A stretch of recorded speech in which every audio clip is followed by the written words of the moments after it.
Hi అండి. Praise the Lord. దేవుని నామాన మీ అందరికీ నా వందనాలు తెలియజేస్తున్నాను. సాధారణంగా అందరూ ప్రార్థనలు చేస్తూ ఉంటారు కదా. ఎలా అంటే మనకు పైకి కనిపించే విధంగా నోటితో ప్రార్థన చేస్తారు, మనసులో ప్రార్థన చేస్తారు. కొందరు అందరికీ కనబడేలాగా వీధుల్లో తిరిగి ప్రార్థన చేస్తారు. అసలు ప్రార్థన అంటే ఏమిటి? ప్రార్థన అనగా దేవునితో మాట్లాడడం. ఈ భూమి మీద పిల్లలు తన సొంత తల్లిదండ్రులతో ఏ విధంగా వారి యొక్క సమస్యలు, వారి యొక్క కష్టాలు చెప్పుకుంటారో, పిల్లలు తన తండ్రితో ఏ విధంగా మాట్లాడతారో అలా దేవునితో మాట్లాడడమే ప్రార్థన.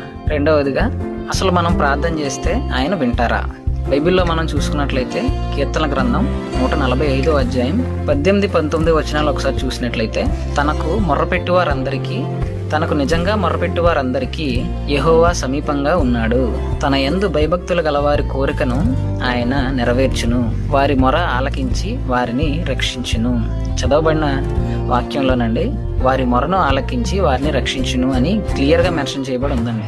దీన్ని బట్టి మనం ప్రార్థన చేస్తే ఆయన వింటారు. మూడవదిగా, అసలు ప్రార్థనని మనం ఎందుకు చేస్తాం? సాధారణంగా ప్రార్థన చేసే వాళ్ళందరూ కూడా మన అవసరాలు తీర్చుకోవడానికి ప్రార్థన చేస్తూ ఉంటాం.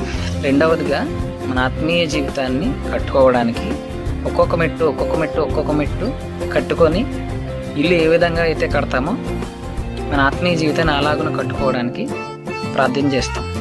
మూడవదిగా, అసలు ప్రార్థన వల్ల ఏం జరుగుతుంది? ప్రార్థన వలనండి పరిస్థితులు మారిపోతాయండి. ప్రార్థనలో చాలా గొప్ప శక్తి ఉందండి. ప్రార్థనలో మన అవసరాలన్నీ తీరుతాయండి. ప్రార్థన వలన మన కుటుంబాలు కట్టబడతాయి, జీవితాలు కట్టబడతాయి. అన్నిటితో ప్రార్థన చేస్తే దేవునితో ముఖాముఖిగా మాట్లాడేటువంటి అవకాశాన్ని ఇవ్వగలిగేటటువంటి ఒకే ఒక్క ఆయుధమే ప్రార్థన అండి. ఆమేన్.